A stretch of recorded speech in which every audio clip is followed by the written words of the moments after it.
আমি আপনাকে এখানে বলছি হাড়োয়ার ওসিকে আর দেওঙ্গার ওসিকে বলবেন এরকম বিরোধিতা এখানে করলে এখানে ফিরত যেতে দিত না। এটা আমি আইনের কথা বলছি না, আউট অফ আইনের কথা বলছি।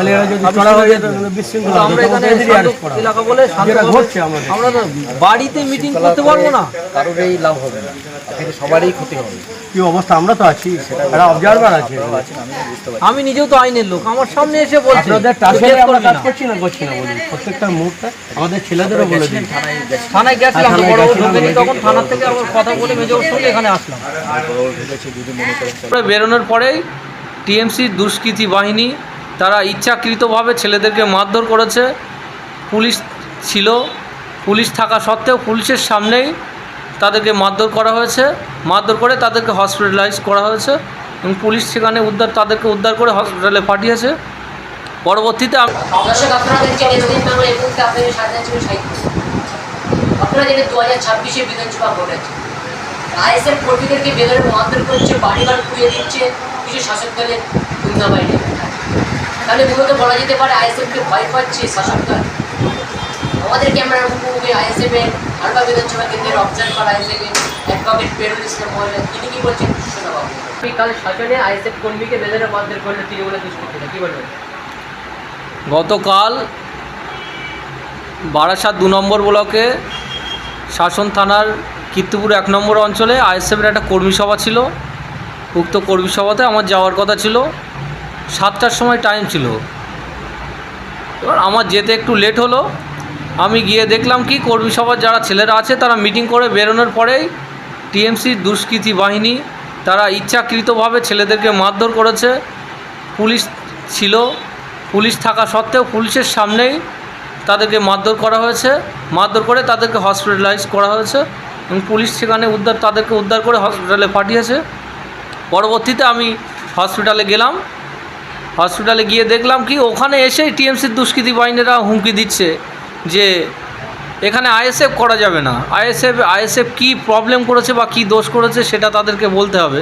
তাদের বক্তব্য আইএসএফ করা যাবে না, আইএসএফ করলে আমরা মারধর করব, এখানে কোনো আইএসএফ বলে কোনো দল আমরা করতে দেবো না, আর কেস কাপটা যদি করি মার্ডার করে দেবো, পরবর্তীতে আবার মারবো, কেস করতে দেবো না। বাইরে আছি, হসপিটালের বাইরে জমায়েত করেছে, 3 রাউন্ড নাকি গুলিও চালিয়েছে আমাদেরকে মারধর করবে বলে। পরবর্তীতে শাসন থানার আইসি সক্রিয় ভূমিকা পালন করেছে। শাসন থানার আইসি এসে হসপিটালাইজ যে পার্সন ছিল ওকে উদ্ধার করেছে, আমাদের কর্মী উদ্ধার করে সেখান থেকে আমরা শাসনে গেলাম। শাসনে গিয়ে আমরা শাসন আইসির কাছে আমরা মৌখিক কমপ্লেন আমরা জানিয়েছি এবং শাসন আইসি আমাদেরকে ওখান থেকে উদ্ধার করে নিয়ে গেছে। ধন্যবাদ আইসি শাসনকে, এবং শাসন আইসিকে বলবো যে এই ধরনের এই দুষ্কৃতীগুলো যারা আছে যে এই কাজগুলো করেছে তাদের বিরুদ্ধে যাতে আইনত ব্যবস্থা নেওয়া হয় এবং আমরা আমাদের তরফ থেকে কোর্ট থেকে আইনত ব্যবস্থা আমরা গ্রহণ করব তাদের বিপক্ষে। এটা আমরা আমার কর্মীদের আমি আশ্বাস দিয়েছি। তাহলে কি ভয় পাচ্ছে? একদমই না, ভয় পাওয়ার কিছুই না। আমরা মারির বদলে মারকে আমরা করি না। আমরা মারির বদলে আইন আছে, আমরা সবসময় আইন মেনে চলি। আপনারা দেখেছেন কিছুদিন আগে নওশাদ সিদ্দিকী ভাইজানকে মারধর করেছিল আমরা ধর্ণা মঞ্চে যাওয়ার সময়, সেখানেও আমরা আইনের ব্যবস্থা নিয়েছি যাতে উক্ত যে পুলিশ অফিসার নওশাদ সিদ্দিকী হিয়ারিসি থানার যে কনস্টেবল নওশাদ সিদ্দিকী ভাইজানকে মারধর করেছিল তার বিরুদ্ধে কিন্তু আমরা কমপ্লেন করেছি, আইনত ব্যবস্থা নেব। আশা করি পুলিশ তাকে অ্যারেস্ট করবে।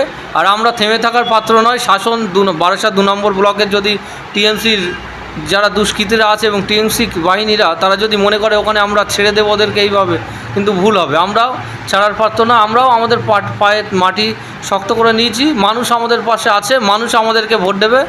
এইভাবে গুন্ডামু করে ওরা কতদিন চালাবে? গুন্ডামু করে কিন্তু এরা ভোট করাতে পারবে না। মানুষ আমাদের সঙ্গে আছে, এই ভয়ের কারণেই ওরা গুন্ডামু করছে যাতে মানুষ বার হয়, মানুষকে ভীত করার জন্য। বিজেপি করলে দোষ নেই, আইএসএফ করলে দোষ, কি বলবেন? বিজেপি করলে দোষ নেই, আইএসএফ করলে দোষ। আপনারা জানেন এই ওয়েস্ট বেঙ্গলে মার খাচ্ছে মুসলিম, মারছে মুসলিম, মরছে মুসলিম। এই মুসলিম যারা আছে ম্যাক্সিমামটাই শাসন 2 নম্বরে এটা মুসলিম অধ্যুষিত এলাকা, এরা কিন্তু সবাই মুসলিম। এবং আমরা আইএসএফ করছি, এদের সমস্যা কী সমস্যা বলতে পারছি না, কারণ এই টিএমসির কিছু পার্সন আছে তারা কিছু টাকা পায়, ওই টাকা নিয়েই যে পার্টিটাকে চালাতে হবে। ওদের তো মেন সিস্টেম রক্তপাত ছাড়া ওরা ভোটে কোনোদিন জিততে পারেনি এবং জেতার চেষ্টাও করেনি। ওরা সঠিকভাবে ভোট করুক, আমি আপনাদের সামনে কথা দিচ্ছি, সঠিকভাবে ভোট করলে এরা নির্মূল হয়ে যাবে। আর বিজেপির সঙ্গে তো সেটিং আছে, আপনারা জানেন কয়েকদিন আগে জীবনকৃষ্ণ অ্যারেস্ট হয়েছে, এমএলএ বিধায়ক, সে তো বলেছে যে টাকা বিজেপির ক্যান্ডিডেট যারা লোকজন ছিল তারাই জীবনকৃষ্ণর কাছে টাকা দিয়েছে। তাহলে বিজেপি আর টিএমসি সেম, ওরা নিজেদের ভিতর সামঞ্জস্য বজায় রেখেছে। ওই জন্যই বিজেপি যারা করছে, বিজেপি করলে কোনো সমস্যা নেই, আইএসএফ করলে সমস্যা, আইএসএফকে মারধর করছে। আগামী কি লড়াই জারি থাকবে? অবশ্যই লড়াই জারি থাকবে। আরও এই ধরনের যদি আমাদের ছেলেদের উপরে আঘাত আনা হয়, আমরা বৃহত্তর আন্দোলন করব শাসনের মাটিতে। আরও ভবিষ্যতে মাটি যাতে শক্ত করা হয়, সেই শক্ত করার জন্য আমরা যা যা করার দরকার আন্দোলন গঠন করব, স্ট্রিট কর্নার করব, র্যালি করব, সবই করবে। তাদের যদি ক্ষমতা হয়, টিএমসির ক্ষমতায় আটকে দেখুক। আমি এখান থেকে আপনাদেরকে বলছি, শাসনের পরবর্তীতে আবার বৃহৎ আকারে নওশাদ ভাইজান এসে মিটিং করবে, আর তাদের যদি ক্ষমতা হয় তারা আটকে দেখুক।